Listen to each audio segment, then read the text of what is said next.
이번 시간에는 교육 관련 법령 체계의 이해에 관해서 공부하도록 하겠습니다. 먼저 교육법의 유형과 기본 체제를 살펴보고 헌법의 교육조항 제31조를 이어서 살펴보도록 하겠습니다.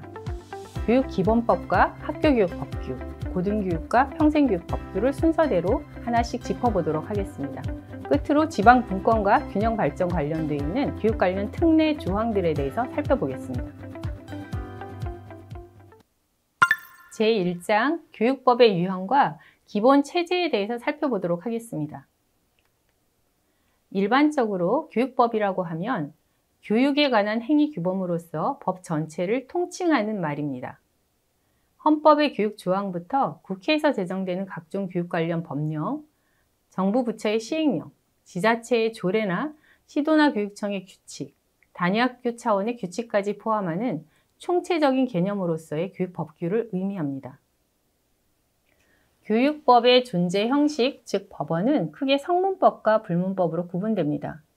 이 가운데 불문법은 관습이나 판례, 학설 등에 의한 법적 장치입니다.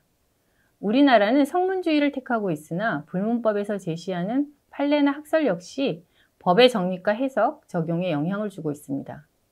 성문법의 기본 체제는 상위법의 순서대로 헌법, 법률, 명령, 조약 및 국제법규, 지방자치단체의 자치법규로 정리할 수 있습니다. 이 가운데 헌법은 국법 질서의 근원이자 법의 기본 원칙을 천명한 최고 규범입니다.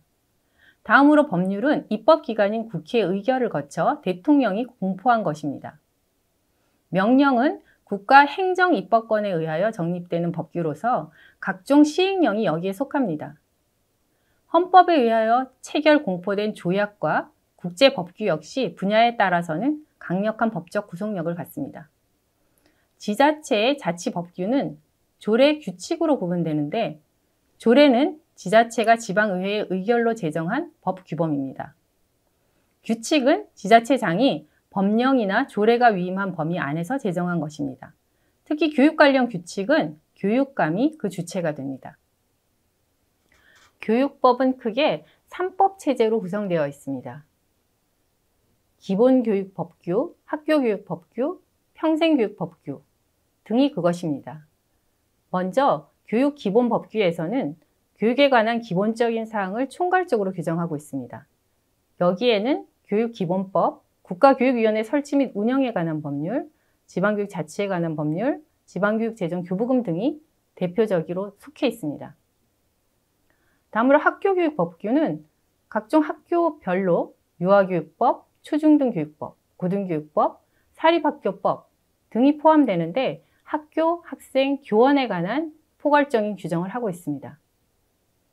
끝으로 평생교육법규는 학령기 학생을 위한 학교 밖의 교육의 내용을 규정하고 있으며 교육부 이외의 부처의 교육 관련 내용들이 다수 포함되어 있습니다. 이제 상위법부터 차례대로 교육 관련 법규의 주요 내용을 살펴보도록 하겠습니다. 먼저 헌법의 교육조항 제31조에 대해서 살펴보겠습니다. 헌법의 교육 관련 조항은 제31조에 규정되어 있습니다. 먼저 1항부터 6항까지 조항들을 하나씩 살펴보도록 하겠습니다.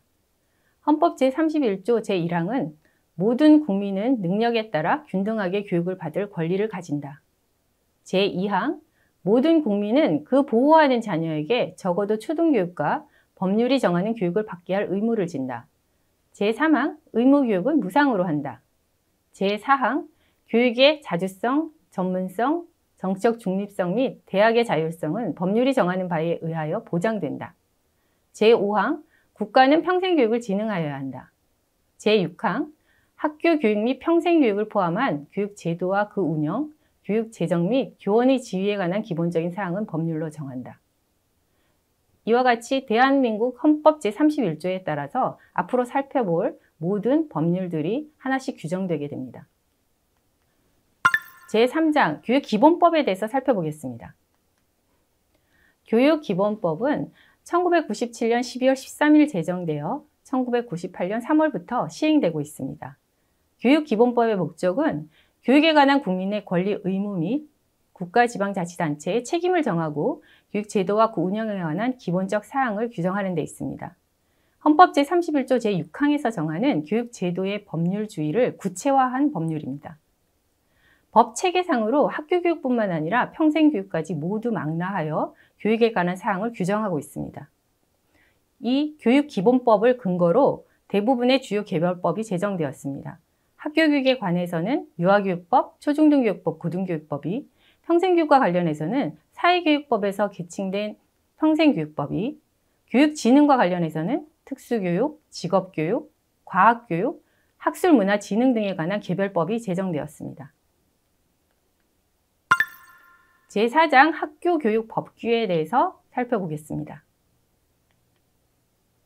먼저 유아교육법입니다.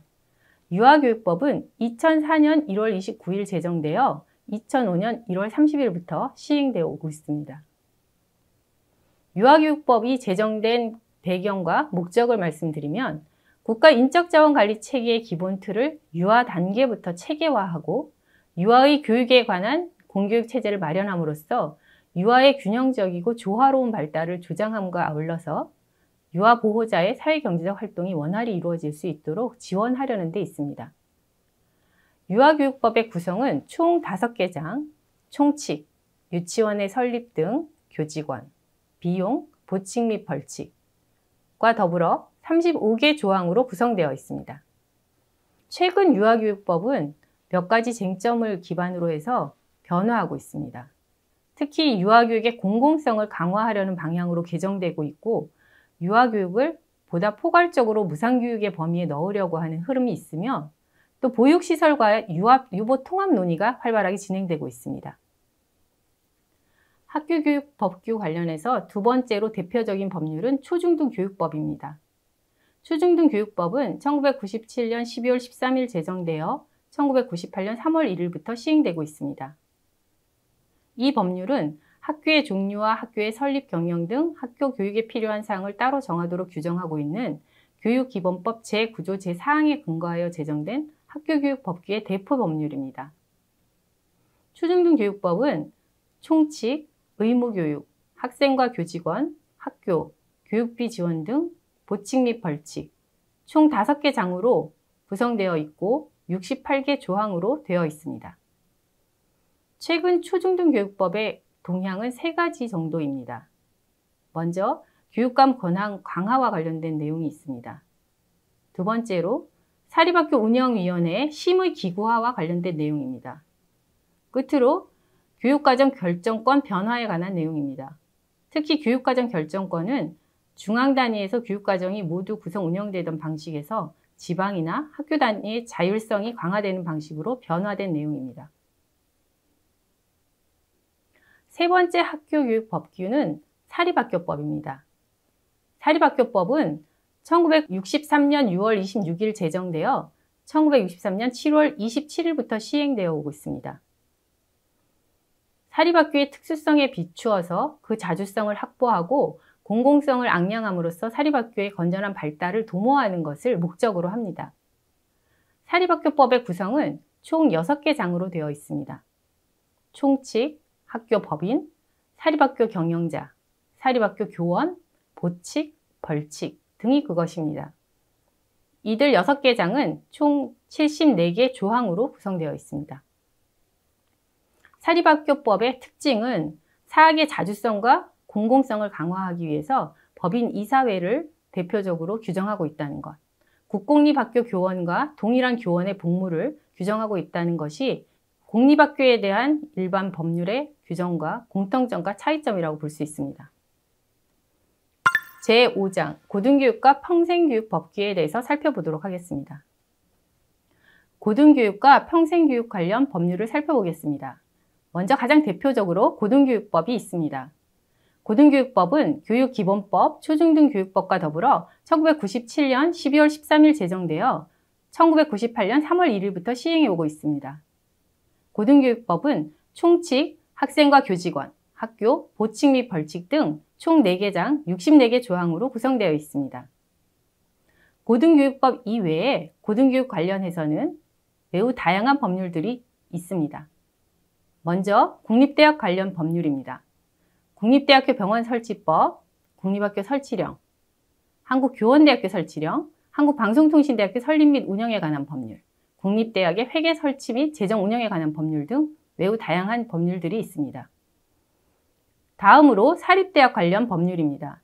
사립학교법, 사학기관 재무회계 규칙, 한국사학진흥재단법, 사이버대학 설립 운영에 관한 규정 등이 있습니다. 지방대학 육성과 관련해서는 지방대학 및 지역균형 인재 육성에 관한 법률이 있습니다. 그 외에 학술연구 산학협력과 관련하여 대학도서관진흥법, 산업교육진흥 및 산학협력 촉진에 관한 법률 등이 있습니다. 마지막으로 학자금 지원과 관련해서는 취업 후 학자금 상환특별법, 한국장학재단 설립 등에 관한 법률 등이 있습니다. 다음으로 평생교육법에 대해서 살펴보겠습니다. 평생교육법은 기존의 사회교육법으로 있던 것이 전부 개정되면서 명칭이 변경된 것입니다. 사립학교법은 1982년에 제정되었고 이후에 전부 개정되어 1999년 8월 31일부터 평생교육법으로 시행 운영되고 있습니다. 평생교육 관련된 법률은 교육부뿐만 아니라 다양한 정부 부처에서 관련 법규를 운영하고 있습니다. 교육부의 관련 평생교육 법규로는 평생교육법뿐만 아니라 학원의 설립 운영에 관한 법률, 독학에 의한 학위 취득에 관한 법률, 직업교육훈련촉진법, 자격기본법, 재외국민의 교육지원 등에 관한 법률이 있습니다. 타 부처의 법률로는 문체부의 도서관법이나 박물관법, 또 그 외에 보건복지부에서 운영하는 영유아 보육법, 또 여가부에서 운영하는 청소년기본법, 기타 법무부에서 운영하는 법교육지원법, 환경부에서 운영하는 환경교육진흥법 등이 있습니다. 제6장 지방분권과 균형발전 관계 법령과 교육 관련 특례 조항에 관한 내용을 살펴보도록 하겠습니다. 먼저 규제자유특구 및 지역특화발전특구에 관한 규제특례법에 담겨있는 교육 관련 내용을 살펴보겠습니다. 지역특구법 제28조 학교 설립에 관한 특례 내용입니다. 현재 우리나라 초중등교육법 제3조에서는 공립, 사립학교로 구분하고 있으나 관련 법률 제1항에서는 교육감의 인가를 받아서 공립학교가 시립학교나 군립학교, 구립학교도 설립할 수 있다는 내용입니다. 또 제29조에서는 이들 학교에 근무하는 교원의 경우 지방공무원법으로 본다라고 규정하고 있습니다. 이런 내용은 굉장히 파격적인 내용입니다. 현재 교원이 모두 국가공무원으로 되어 있기 때문에 관련 특례 내용에 대해서는 아직 시행된 적은 없으나 시행할 수 있다는 것만으로도 많은 논란의 여지를 담고 있습니다. 다음으로 혁신도시 조성 및 발전에 관한 특별법에 담겨있는 교육 관련 내용을 살펴보도록 하겠습니다. 혁신도시법 제25조 학교 및 교육과정 운영의 특례에 관한 내용입니다. 혁신도시가 있는 지역의 지자체장은 혁신도시의 특성에 맞는 인력 양성과 교육 여건의 개선을 위해서 혁신도시 안에 교육과정의 특례 조항을 담고 있는 자율학교나 특수목적 고등학교의 신청을 요구할 수 있다는 내용입니다. 자율학교의 장이나 특수목적 고등학교의 장은 해당 시도 교육감이나 교육장에게 자율학교 및 특목고 관련되어 있는 운영에 교원의 임용을 요청할 수 있다는 내용도 담겨 있습니다. 다음으로 제26조 재정지원에 관한 특례사항입니다. 이전 공공기관의 장은 혁신도시에 있는 초중등교육법 학교에 대해서 학교 시설이나 설비, 설치, 정비 등에 요구되는 교육환경 관련된 개송의 비용을 지원할 수 있다는 조항이 담겨 있습니다. 다음으로 도심융합특구 조성 및 육성에 관한 특별법에 담겨있는 교육 관련 내용을 살펴보겠습니다. 도심융합특구법 제31조에는 학교 및 교육과정 운영의 특례가 담겨 있고 도심융합특구에서는 특성에 맞는 인력 양성과 교육 여건 개선을 위해서 시도지사의 추천으로 교육감은 교육과정 운영의 자율성을 일정 부분 인정받을 수 있도록 요청하고 있습니다. 관련된 특례 내용으로 교육과정에 참여하는 교원이나 학생이 불이익을 받지 않도록 하는 내용도 담겨 있습니다. 도심융합특구법 제32조에는 이와 관련해서 전학 및 입학 편의 제공 관련되어 있는 조항도 담겨 있습니다. 교육감 또는 교육장은 도심융합특구로 이전하는 기업 등에 따라 이주하는 소속 직원의 자녀들이 인근 지역에 입학하는 경우 불이익을 받지 않도록 하고 있는데, 이는 초등학교는 근거리 배정 원칙을 삼고 있는 이런 부분에 대해서 일정 부분 인정을 해달라는 내용입니다. 이상에서 교육 관련된 법령체계 전반에 대해서 살펴보았습니다. 먼저 헌법 제31조의 교육 관련 조항을 살펴보았고, 교육기본법, 초중등교육법, 고등교육법, 평생교육법, 그 외에도 타 부처에서 규정하고 있는 교육 관련 법령들도 살펴보았습니다. 끝으로 최근 논의되고 있는 특구 내의 교육 관련돼서 특례 조항들에 대해서도 살펴보았습니다. 경청해 주셔서 감사합니다.